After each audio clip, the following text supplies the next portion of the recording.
of it. Otherwise, we should have to become it in order to receive it, which in the material order would annihilate us. It seems to me, if I followed you correctly, that there's a profound confusion in one's relationship to that necessity for the finite being and what he makes of it. And insofar as he's making the wrong thing of it, he's in desperate trouble and can only go on repeating himself. And in such a repetition, increasing despair. Have I distinguished this correctly? You see,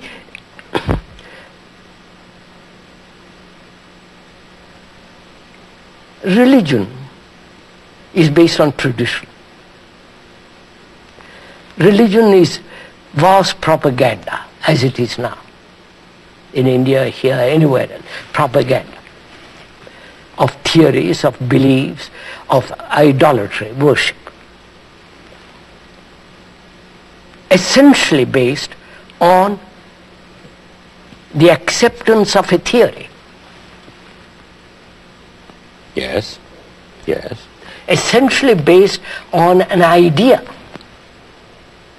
A statement, a postulate. I mean, there are ideas put out by thought. Right. And obviously that's not religion.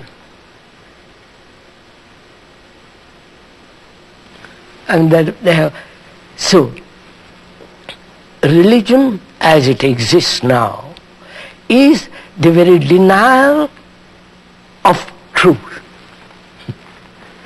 Yes, yes, I'm sure I understand you. Mm-hmm. Mm-hmm. And if a man like me or like wants to find out, discover what the truth is, he must deny the whole structure of religion as it is, which is idolatry, propaganda, fear, yes, division, you're Christian, I mean, all that nonsense, and be a light to oneself.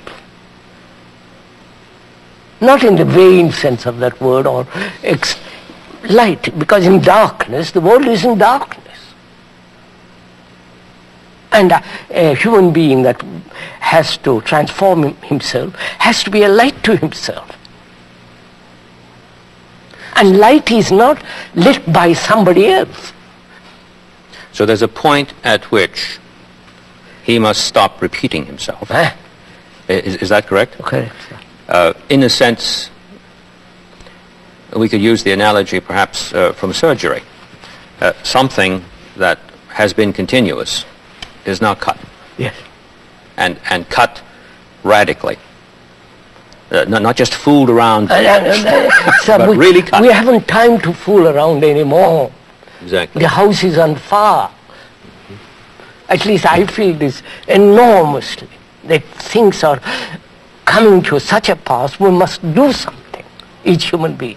Not in terms of better houses, better security, more this and that, but basically to regenerate himself.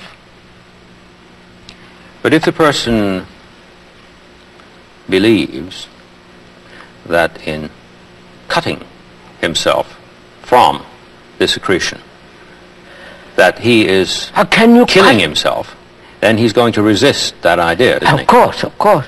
Therefore, he has to understand what his mind has created. Therefore, he has to understand himself. So he starts observing. And himself. Himself. Which is the world. Yes. Not learning 5 languages to be able to construe. That's all I know. No. Yes.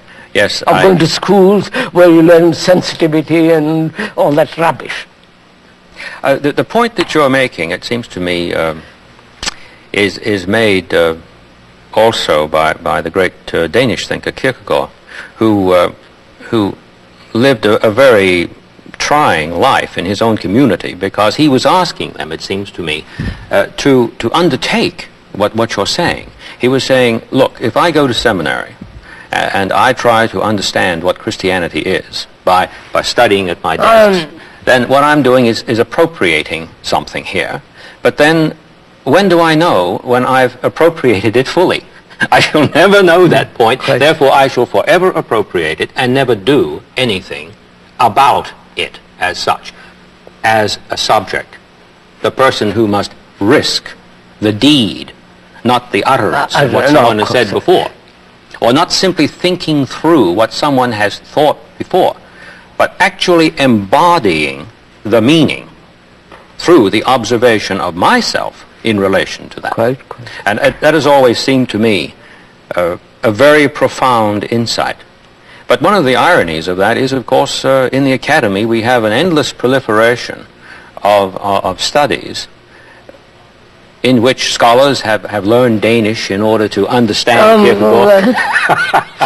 And what they're doing is, to a large extent, if I haven't misjudged the spirit of much that I've read, is simply perpetuate the very thing he said should be cut.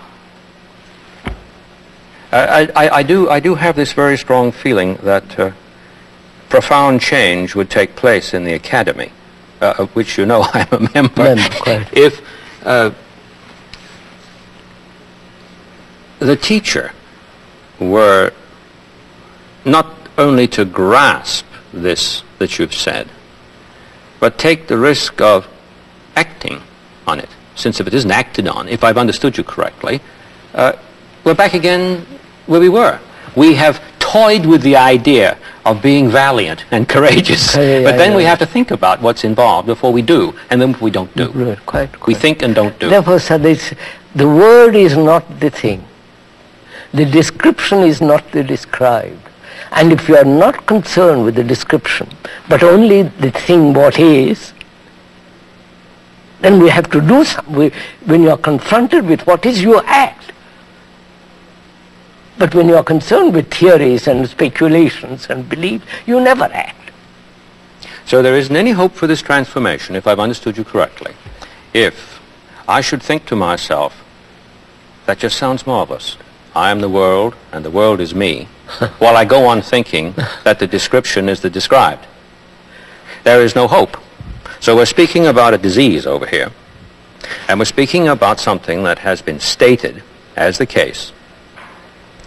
And if I take what has been stated as the case, as the case, then I'm thinking the description is the described. Of course. And I never get out. Sir, it's like a man who is hungry. Any amount of description of the right kind of food and the beauty of the food, it will never satisfy him. He is hungry, he wants food. So, all this implies, doesn't it, sir? Several things. First, can there be freedom from knowledge? And knowledge has its place. Can there be freedom from the tradition as knowledge? From the tradition as knowledge, yes. Can there be freedom from this separative outlook? Me and you, we and they, Christians, all this divisive attitude or activity in life. Those are the problems we have to... That's what we must attend to as we move along through our dialogues. Yes. So first, can the mind be free from the known? I mean, not verbally, but actually. But actually, yes. I can speculate about what is freedom, what is all the rest of it, but see the necessity, the importance, that there must be freedom from the known. Otherwise, life becomes repetitive, continuous, superficial scratching. It has no meaning. Of course. In our next conversation together, I hope we can begin where we've just left off.